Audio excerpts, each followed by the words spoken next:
Thank you for tuning in to the best parenting show on the internet, Post Daily Dose. It's the Post. It's the Post. It's the Post. The Post Daily Dose. It's the Post. It's the Post. It's the Post. The Post Daily Dose. It's the Post. It's the Post. It's the Post. The Post Daily Dose.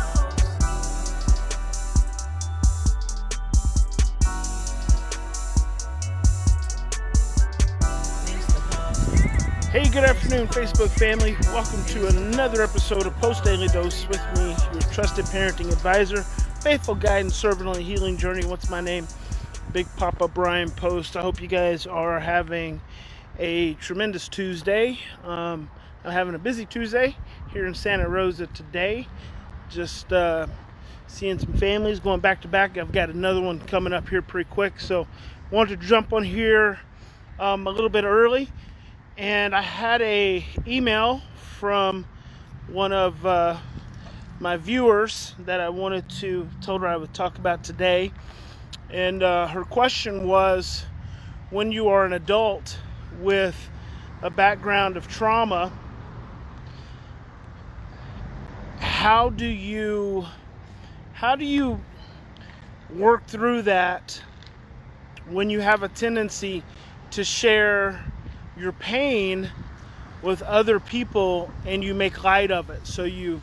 She said, her tendency is to smile when she's telling someone about something painful that has happened in her life, or she'll share a really painful story kind of nonchalantly, and it makes other people uncomfortable, and she's wondering how you find that healing space in the midst of that.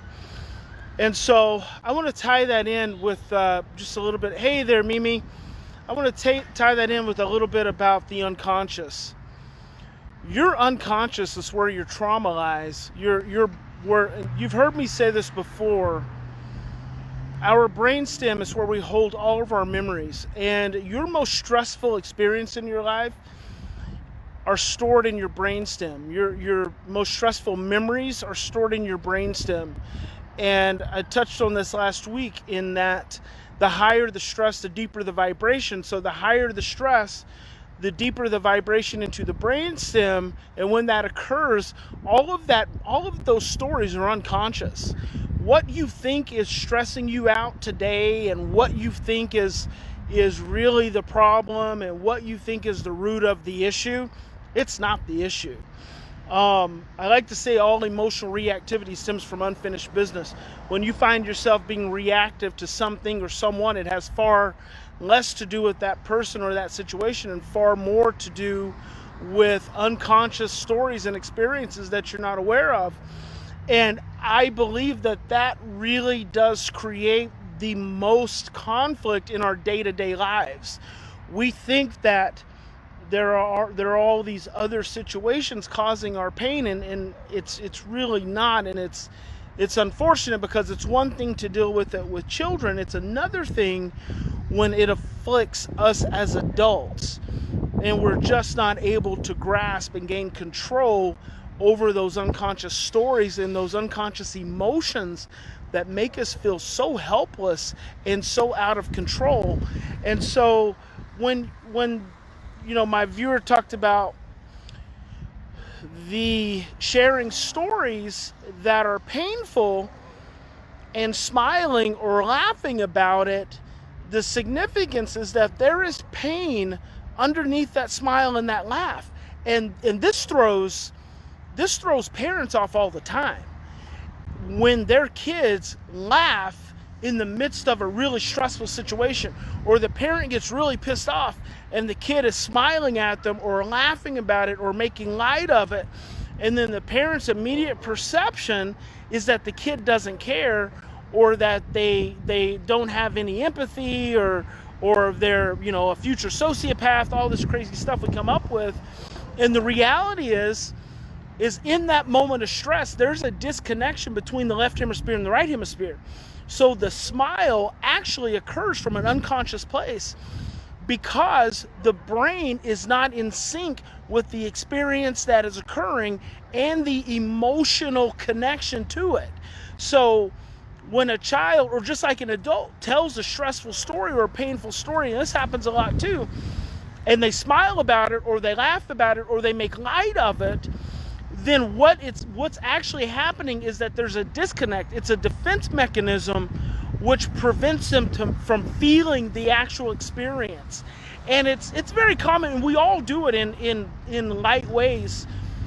And I even do it myself. I have learned to smile and to sometimes even giggle when I'm encountering a really stressful situation, because it's a defensive mechanism from my own fear and from my own stress reaction of anger. And so that little smile or that little giggle can give me a little space, can buy me a little space without feeling completely overwhelmed. Because yeah, even though I preach this stuff and I've been living this stuff, every single day, doesn't mean that I'm not immune to having my feelings hurt or feeling upset or feeling overwhelmed. And so you have to learn coping mechanisms for how to regulate those emotional highs and lows day to day. But when you're an adult trying to go through healing, and you're telling and you're sharing stories, which may be painful stories, may be overwhelming stories to other people, and you're making light of it, what I want you to understand is that it's okay to make light of it. If that's what you need to do in that moment, is make light of that story, because it's a way of sharing. So even if you're not fully attached to the emotion of the experience, you're still sharing it. And I feel like that has some healing value in and of itself. You're not allowing it to just remain in the darkness. But then what I want you to do, and what I want to encourage you to do, is to go to the next level of that healing. And when you get home, or if you have a close friend or someone that you have some trust in, share that same story. Honor that smile that comes up, and then breathe into that smile. Because the same thing happens with kids. When a kid is experiencing something painful and they're smiling, if you as the witness to that pain don't smile, it takes a fraction of a second for the emotion to catch up. It's like it takes a fraction of a second for the story and the emotion of the story to connect. And then all of a sudden, the child's smile turns into a more serious, more painful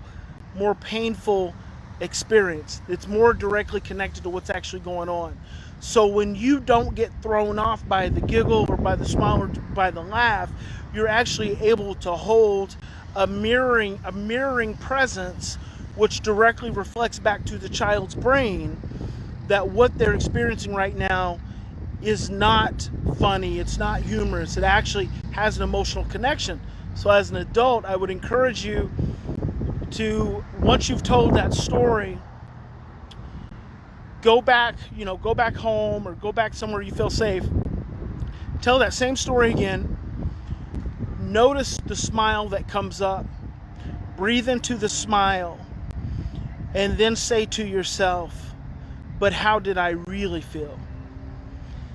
And right underneath that smile is going to be your pain.